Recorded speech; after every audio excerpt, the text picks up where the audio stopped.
Firstly, have the mayor welcoming us, and have the representatives of some of our sponsors having a word.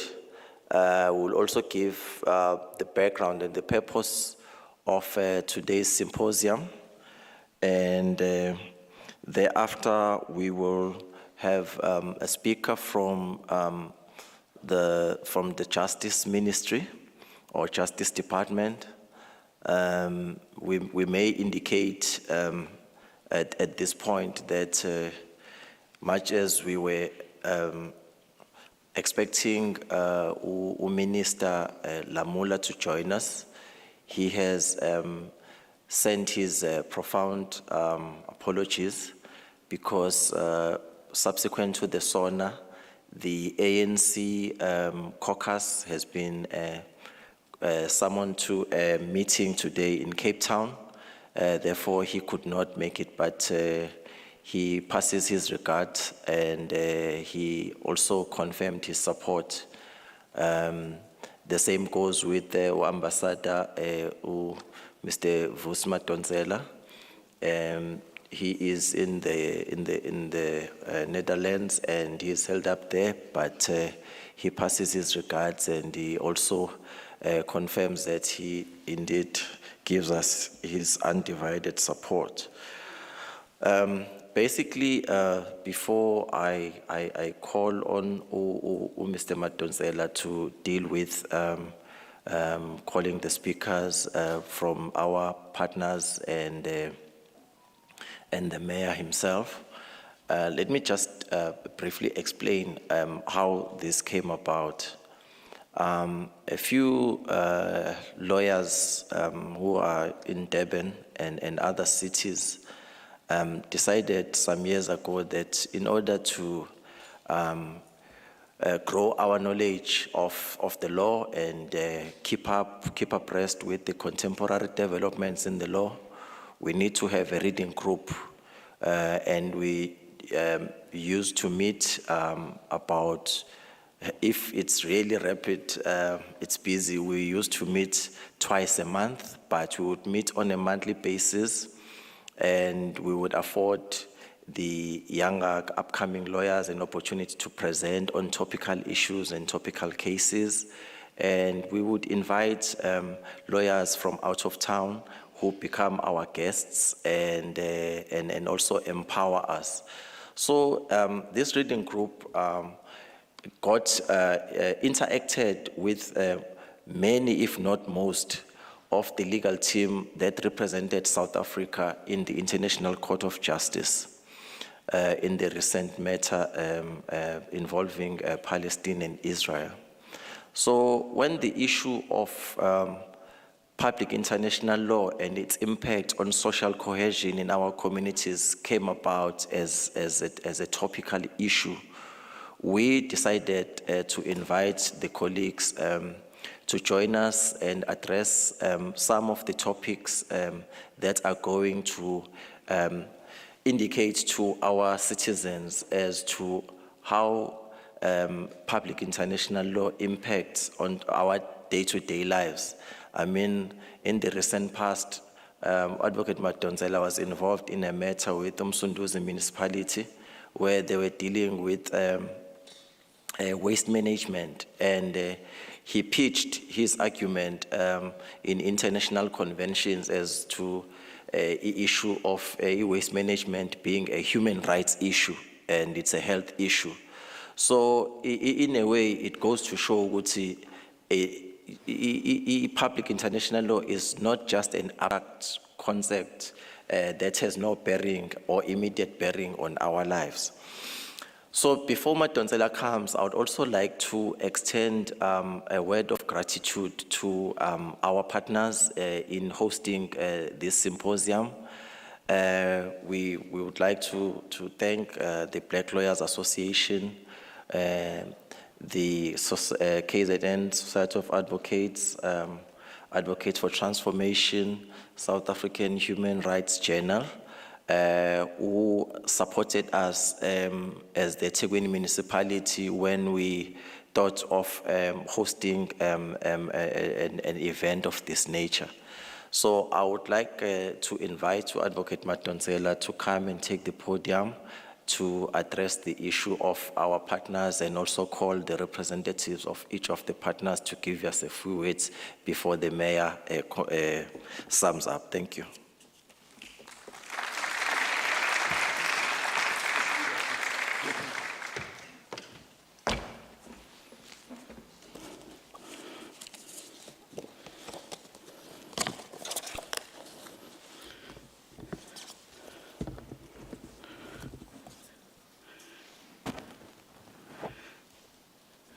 Good morning. Is there light here? I'm not so technologically savvy. Are you good?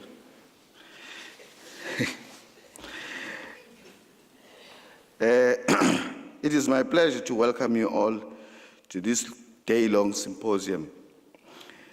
This day promises to be a day of much contemplation, as well as a day of uplifting deliberations. The paramount objective is to explore some aspects of public international law. Our guests, all of whom are eminent lawyers, scholars, and academics, will explore with us various topics on public international law. The backdrop of the symposium is the highly publicized case of South Africa versus Israel in the International Court of Justice. But I wish to stress that the case itself is not the focus of our discussion today. It only forms the background to our discussions. The fact that the majority of the speakers are lawyers who represented South Africa at The Hague must be blamed entirely on me. On the 11th of January, 2024, I was glued, as many of you were, on my television in awe as we all listened to our legal team deliver the impeccable arguments seeking that that august body called the ICJ should indicate provisional measures to stop Israel from bombarding Gaza. I contacted His Excellency Vusi Madonsela, the South African ambassador in the Netherlands, and requested him to make it possible for the legal team to speak to us about the case. I also contacted Max du Plessis SC and Tambera, and I was looking at them from my television when they were busy responding to my messages whilst the case was ongoing. I made the same request to them.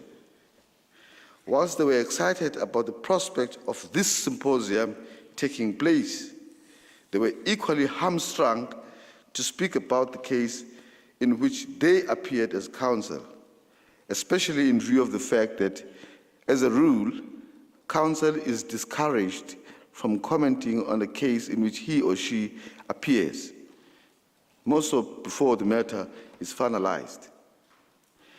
I explained to them that I do not wish that the symposium should be aimed at discussing the ICJ case. Rather, the objective is to explore how international law can impact the advancement of human rights and justice for all. Hence, the topics for discussions today range from a number of aspects of public international law. We'll have discussions about head of state immunities under international law, including the arrest of suspects for war crimes and genocide committed in other countries on a broad basis, and the duties of state parties to international treaties to prevent the commission of those crimes and bringing those to book, the suspects who are accused of committing international crimes. The understanding of the role of International Criminal Court in contradistinction with the ICJ, how the international obligations flowing from international covenants and treaties are received by a country like South Africa. Are they self-executing, or do they require domestication through domestic legislations? Is there any distinction between genocide and war crimes? How to prosecute such claims both domestically and on an international plane, like the ICJ, the ICC, and etc. So I take full responsibility for formulating the topics for discussions today. But I'm grateful to the speakers for embracing all of those topics with some refinements here and there and agreeing to speak on these matters. When I broached the subject with my friend, Malus Mhlongo, around the same time on the 16th of January, he was equally receptive of the idea. As a result, we received support from the eThekwini municipality for the symposium. As the occasion, such as this one, was deemed to be a project falling within the mandate of the city to the advancement of social cohesion. And in this regard, I would like to really convey our gratitude to His Excellency, the Mayor, Kaunda, who's in our midst today, for providing such funding and support that we have received for this occasion. If I was in my church, somebody would say amen to that.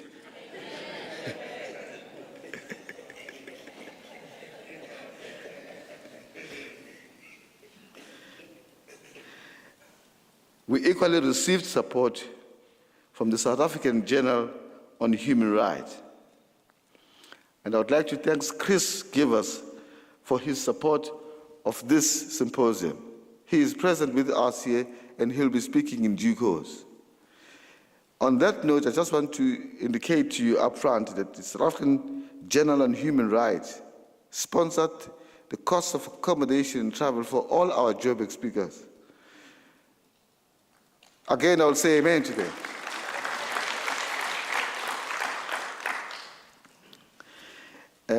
The South African Journal on Human Rights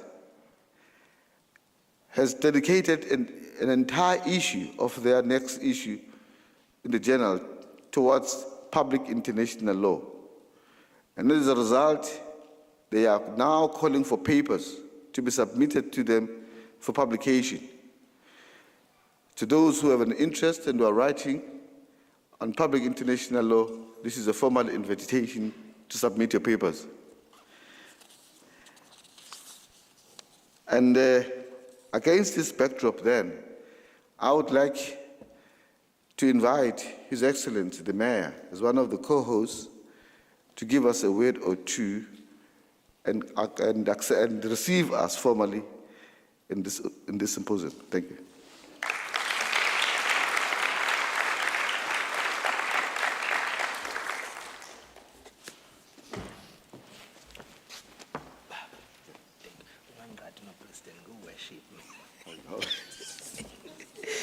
Thank you very much, SC Matonzela.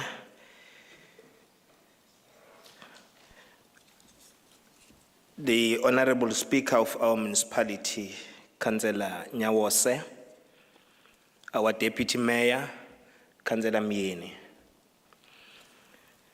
We wish to recognize the South African Journal on Human Rights as our partners, Black Lawyers Association, Society of Advocates, KZN, Advocate Transformation,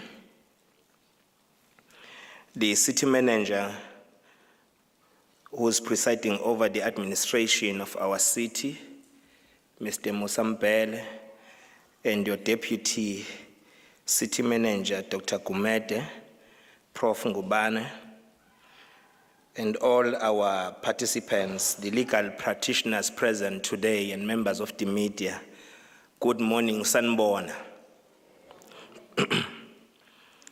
Now, I was reminding Senior Advocate Madonsela that if he refers to me as Excellence, His Excellence, he's breaching the protocol because it's only the President and ambassadors that are referred to as Excellence, His Excellence.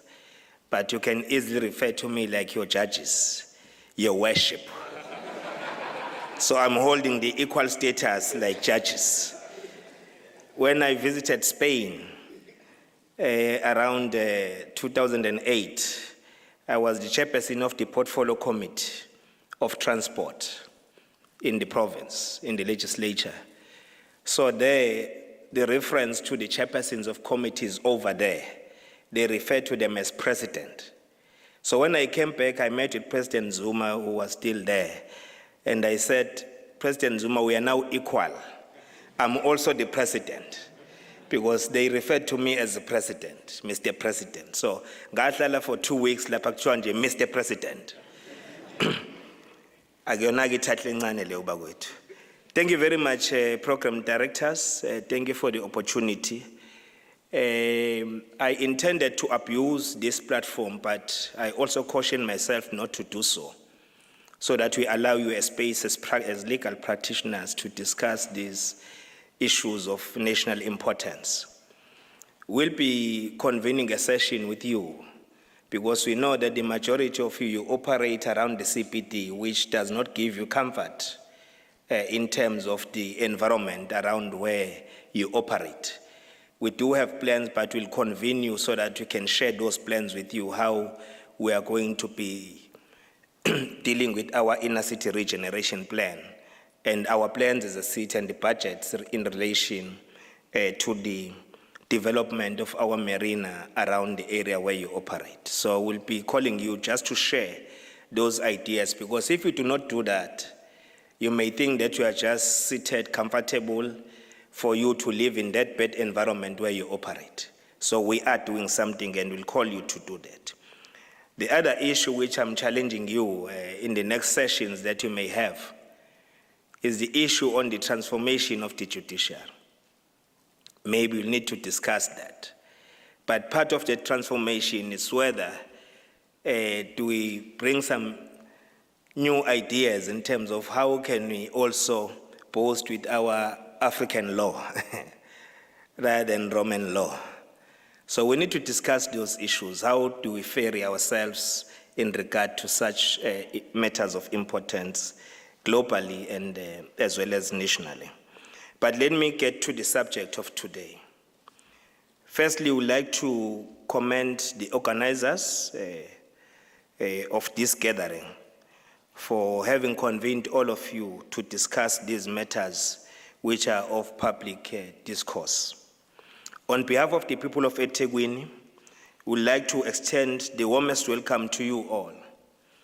We are delighted that our city is the venue for this important gathering because of our rich history in the struggle for freedom and our unwavering commitment to justice. Ladies and gentlemen, we are equally pleased that we bring this symposium in partnership with distinguished organizations like South African Journal of Human Rights, Black Lawyers Association, the Advocates for Transformation, and Society of Advocates in our province. This meeting takes place at a time when the Global Committee continues to offer support to South Africa for our bold and principled stand against the Gaza genocide that is currently taking place. We are proud that the land of Nelson Mandela, of Albert Luthuli, and Oliver Tambo is at the forefront in this fight to free Palestinians from the brutal grip of apartheid Israel. Therefore, we wish to congratulate our legal team led by Minister Lamola and Minister Naledi Pandor at separate occasions with their legal teams for their sterling work and standing up for the most vulnerable in Gaza If you are not going to be arrested, let's give them a big round of applause for that.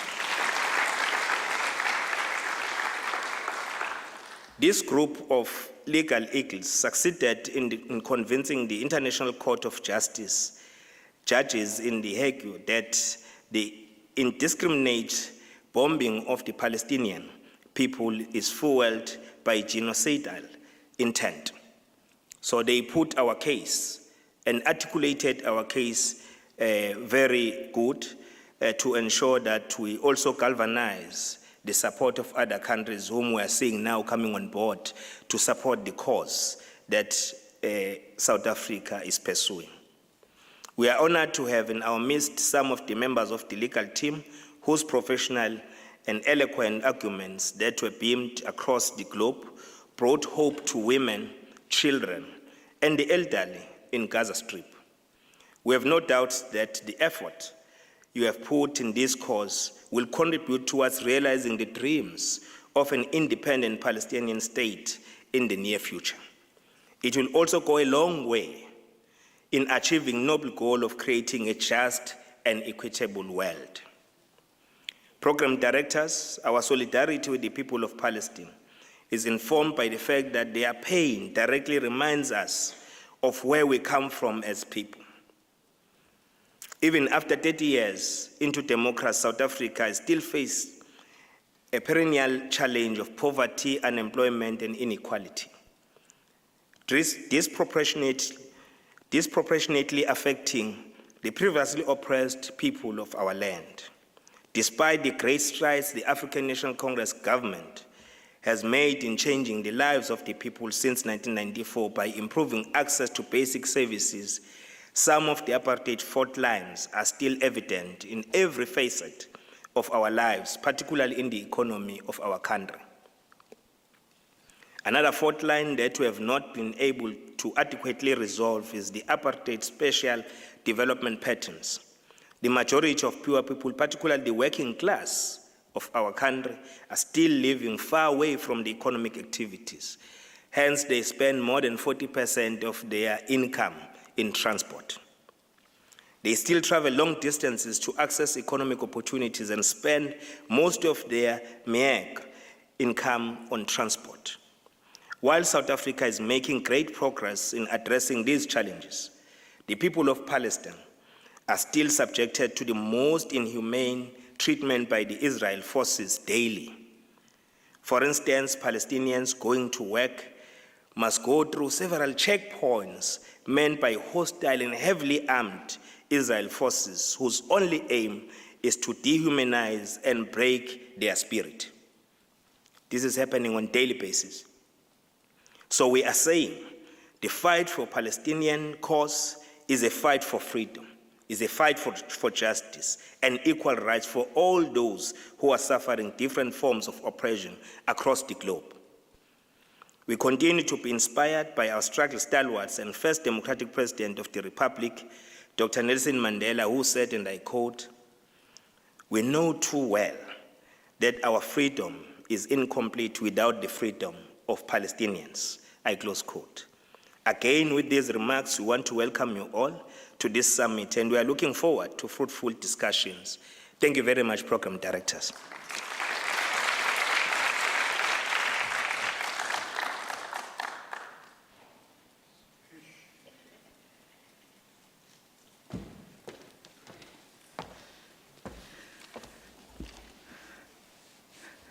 As Your Worship, the Mayor was correcting me and rebuking me for referring to him not in accordance with the protocol, I'm reminded of a story